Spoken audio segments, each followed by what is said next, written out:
Electronic Arts soccer franchise FIFA is introducing female players for the first time. And FIFA is finally introducing women to their series. FIFA 16 will feature 12 women's national teams when it launches in North America on September 22nd. Excited this year to find out that FIFA 16 would have female players actually playable within the game. When EA Sports announced women's inclusion in FIFA 16 for the first time, the reaction was mixed. Some viewed it as progress, but spending any time online made it clear that the backlash was immediate. Mean tweets, calls for boycotts, misogynistic memes, the whole lot. Many dismissed it as a short-lived gimmick with no real-world impact.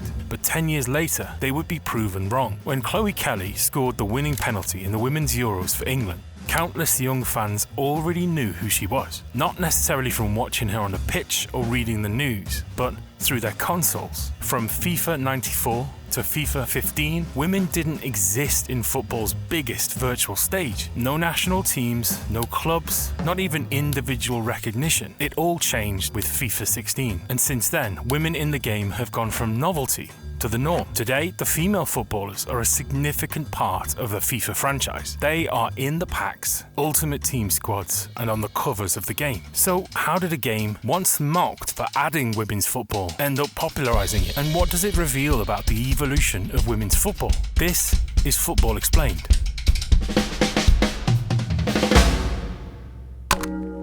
Women's football is not new, and neither are its challenges. The first recorded international football match was played in Edinburgh in 1881. To start with, the female footballers had to play wearing high-heeled boots. Then the crowd constantly booed the players and eventually chased them off the field. And to make matters worse, the media reports were condescending. They called it a failure, and some even claimed it would be the first and last women's football match. Spoiler alert, it wasn't. In fact, several more games were played during that time, and some even drew impressive crowds. But that didn't mean there weren't plenty of efforts to shut it all down. The Scottish FA, for instance, led the charge in the 19th century. They repeatedly discouraged women from playing, insisting football was only a man's game. By 1894, medical professionals were calling for an outright ban on women's participation, claiming it was physically harmful. Then in 1902, the FA issued warnings to its member clubs against hosting women's matches, pushing the women's game further into obscurity, until World War I reignited interest in it. A particular match at Goodison Park saw record crowds, 53,000 to be exact. Finally, in 1921,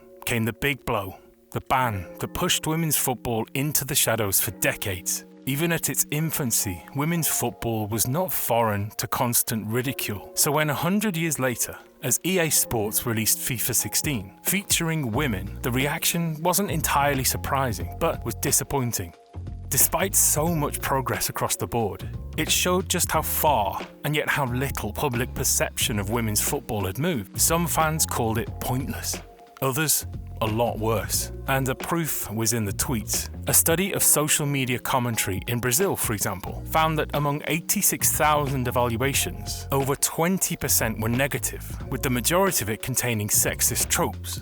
EA executive Peter Moore had to step in and called the hate misogynistic vitriol and reminded fans that, quote, "We are better than that." Later in the video, we'll look at how hours of playing FIFA helped popularize women footballer names among gamers. But first, a quick word from today's sponsor, Odoo. With over 45 integrated tools, Odoo is an all-in-one business management platform, and CRM is one of Odoo's most powerful tools available. Imagine you run your local youth football club and need to keep track of your club's sponsorship deals. Odoo CRM will help you manage your entire sales pipeline, from first contact to closing the deal, all in one place. When a potential customer reaches out through your website or email, Odoo automatically creates a new opportunity in your CRM. You can see every lead laid out in a clean Kanban view, move deals through stages with simple drag and drop, and instantly access contact details, priorities, and expected revenue. Need to follow up? You can send emails, schedule calls, and plan meetings, all from within the app, and keep every conversation neatly tracked in one thread. Creating a quote takes just a few clicks, and your client can even sign and pay directly through their portal. Plus, you can forecast sales and track your performance with real-time dashboards, so you always know where your business stands. And the best part, your first Odoo app is free for life. With unlimited hosting and support, From individual creators to Champions League level executives, more than 12 million users already trust Odoo to manage and grow their business. So if you want to organize your sales and close deals like a pro, check out Odoo CRM by clicking the link in the description. Thanks to Odoo for sponsoring this segment. And now, back to the story. Despite some of the community backlash to adding women in FIFA 16, the media response was largely positive, a sharp contrast to the attitudes of the early 1900s. Wired headlined an article, "This is our game too." ESPN argued that it would help girls feel more welcome in the space. Fast forward 10 years, and many have discovered women's football through the game itself. That's largely thanks to how the game has evolved and how EA actively brought women footballers into it. For example, take a look at FIFA Ultimate Team. It lets players build their dream squad by collecting virtual cards of footballers and competing online. When women stars were introduced to foot, suddenly millions of players around the world saw their names, stats and highlights alongside the men's game. This not only boosted visibility for women's football, but also created new fans who first met these players in-game before watching them on the pitch. In many ways, the game became a bridge, turning gaming recognition into real-world support for the women's game. When the women first came into FC, it was sort of, all right, I'm going to try her, I'm going to see. And I remember it was bonmati, who of course is a world-renowned star anyway in the women's game. She was incredible for us. As the game grew in popularity, influencers and streamers amplified its reach, creating a positive feedback loop that boosted both the sport and the women footballers featured in it. The proof, yet again, was on social media. Great, honestly, it's really good. There was a moment this year where I packed Ella Toon about 20 times, posting it on Instagram, and she reacted to it, laughed at it. And it was great because it shows there's harmony between the game and the women's game as well, because a lot of the women's players actually play the game, which is great to see. Or take Trinity Rodman, a rising star for the US women's national team. Her TikTok videos are now filled with comments from fans who can't get enough of her card in the game. EA Sports FC has brought players like Rodman into the spotlight, into feeds that once overlooked them, making it completely normal for a woman to be the card that saves your weekend league. FC 24 introduced women's icons and heroes for the first time, with names like Mia Hamm, Kelly Smith and Hamare Sauer finally getting their due. But for a whole generation of younger fans, this was the first time they were even hearing about them. And even current players from nations not traditionally seen as football powerhouses, such as Malawi or Haiti, are now known to fans around the world. And EA knew exactly what they were doing. They saw the numbers early and understood where it was all heading.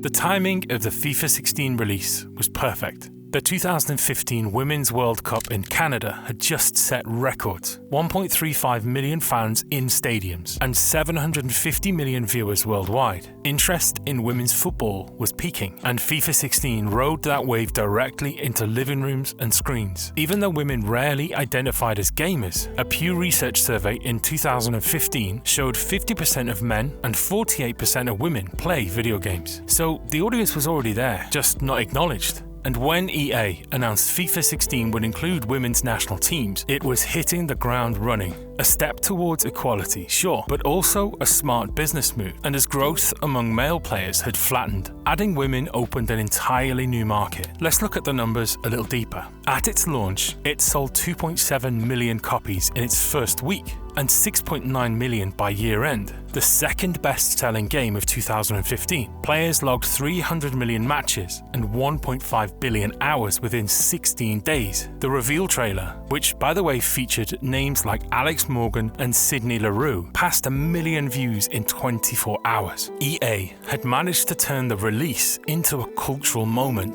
Over the following decade, the women's game exploded commercially. The 2023 World Cup drew over 2 billion viewers, almost double 2019. Average stadium attendance rose 29%. Sponsorship revenue hit $308 million, up more than 150%. In leagues, the WSL's Barclays deal tripled to £30 million, and then NWSL signed a $240 million broadcast contract, roughly 40 times larger than its old one. Globally, women's sports revenue nearly doubled from $981 million in 2023 to $1.88 billion billion in 2024, the fastest growth in sport. Now, to say that all of this was caused by FIFA 16 alone would be an exaggeration. There are multiple factors at play here, but what FIFA 16 did do was light the first spark. It was part of a broader shift, the normalization of women's football in mainstream culture. Before FIFA 16, no major football game featured women's teams. After it, others followed. By FIFA 23, EA added full women's leagues, career modes, and even mixed ultimate teams. From EA's side, the logic was simple. More diversity means more players, and more players means more revenue. Ultimate Team now brings over $1.6 billion a year, a significant portion of which involves women's footballers. There are many that dismiss progress like this when it features top-line revenue numbers, but the net positive can't be ignored. Representation builds visibility. Visibility creates fandom, and fandom drives business. Win, win, win. Most people don't immediately think of a video game as shaping women's football, but FIFA 16 did just that. When the world's biggest football game finally included women, it wasn't catching up to reality. It was shaping it, and it was all done through one controller at a time. How EAFC shined an important light on the women's game. Women's football is growing rapidly and the players are starting to get a lot more recognition. One of the biggest factors for that is the inclusion of women in the Ultimate Team. There was people who hated the idea and vowed not to play EAFC because of it, but it's probably the best thing that's happened to the game alongside Evolutions. You witnessed the switch from people having no idea who players were to checking on the NWSL to find out if Sophia Wilson would get an inform, or checking Liga F games if Caroline Graham-Hansen would get an inform. Over time, if you opened a lot of packs, you start to recognise leagues and the players subconsciously. EAFC has gone from having no women's players to ensuring that some of the most meta players in the game are women to reflect the real world. But that's just me, and I'll see you in the comments.